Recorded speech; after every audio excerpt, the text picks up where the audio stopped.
जय गणेश। हर हर महादेव। स्कंद पुराण में वर्णित ईशान द्वारा ज्ञानोद ज्ञानवापी तीर्थ का प्राकट्य ज्ञानवापी की संक्षिप्त कथा आपके बीच में सुनाने का प्रयास कर रहा हूँ। एक समय इस तीर्थ में ईशान कोण के अधिपति ईशान नामक रुद्र स्वेच्छा से घूमते हुए आए। वहाँ उन्होंने भगवान शिव का विशाल ज्योतिर्लिंग का दर्शन किया और उनकी आराधना में देवता ऋषि सिद्ध योगियों के समुदाय को आराधना करते हुए देखा। उन्हें देखकर इच्छा हुई कि मैं भी शीतल जल से भरे हुए कलशों द्वारा भगवान शिव को स्नान कराऊं।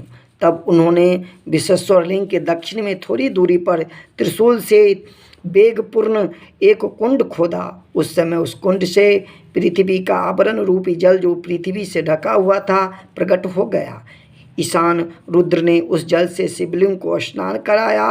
वह जल अत्यंत शीतल ज्ञान स्वरूप पापपुंज को नाश करने वाला, संत महात्माओं के हृदय की भांति स्वच्छ, भगवान शिव के नाम की भांति पवित्र, अमृत के समान स्वादिष्ट, पापहीन और अगाध था।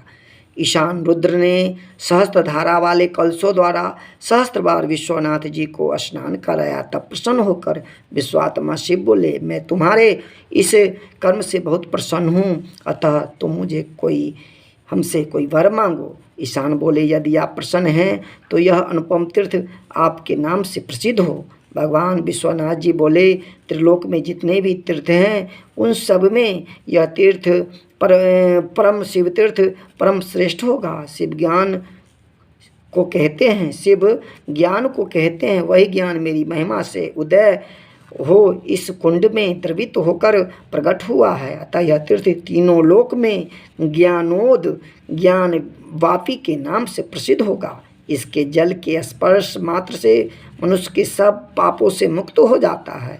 ज्ञानवापी तीर्थ के जल के स्पर्श से अश्वमेघ यज्ञ का फल प्राप्त होता है।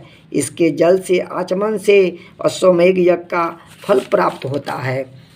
गया तीर्थ में स्नान तर्पण का जो फल मिलता है उसे वहाँ ज्ञानवापी के समीप श्राद्ध करने से फल प्राप्त हो जाता है। जिस दिन गुरुवार हो, पुष्य नक्षत्र हो, कृष्ण पक्ष की अष्टमी हो, उस समय वहाँ पर श्राद्ध तर्पण करने से गया की अपेक्षा कोटि गुना फल प्राप्त होता है। ज्ञानवापी तीर्थ में तिल और जल के द्वारा तर्पण करने से उससे कोटि गुना अधिक फल प्राप्त होता है। विशेषतः सोमवार को ईशान तीर्थ में स्नान कर जो देवताओं को, ऋषियों को, पितरों को तर्पण करता है वह मनुष्य कृत हो जाता है। ज्ञानवापी तीर्थ की स्मरण करने मात्र से ही पाप राशि का निश्चय ही नाश हो जाता है और उसके दर्शन, स्पर्श, स्नान और जलपान से धर्म, अर्थ, काम, मोक्ष चारों पुरुषार्थों की प्राप्ति होती है। जो उत्तम बुद्धि वाला पुरुष ज्ञानवापी जल से मेरे श्रीलिंग को स्नान कराता है उसे सब तीर्थों के जल से स्नान कराने का फल प्राप्त हो जाता है, इसमें संदेह नहीं। इस प्रकार वरदान देकर भगवान अंतर्धान हो गए और उन त्रिशूलधारी ईशान ने अपने को कृत माना। एक बार जोर से बोलिए, हर हर महादेव। जय ज्ञानवापी तीर्थ, जय ज्ञानोद तीर्थ। ज्ञानोद ज्ञानवापी की महिमा मैं अपने मन से ना बोलकर स्कंद पुराण में काशी खंड में वर्णित कथा आपके बीच में संस्कृत का हिंदी रूपांतरण की संक्षिप्त कथा आपके बीच में लाया हूँ। अगर कोई त्रुटि हुई हो तो हमें क्षमा करेंगे।